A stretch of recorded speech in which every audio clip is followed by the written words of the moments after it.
台風直撃前日、ホームセンターで品薄な防災グッズ5選、薄いシート1枚で浸水地獄を防げるかも。それは防水シート。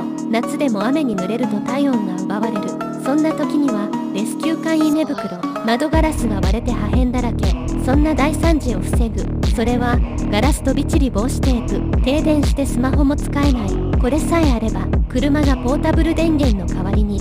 それはカーコンセント。断水でトイレが使えない。そんな時の救世主。それは簡易トイレ。困難何本あってもいいですから。台風は待ってくれない。備えができていなければ後悔するのは自分。今すぐ備えよう。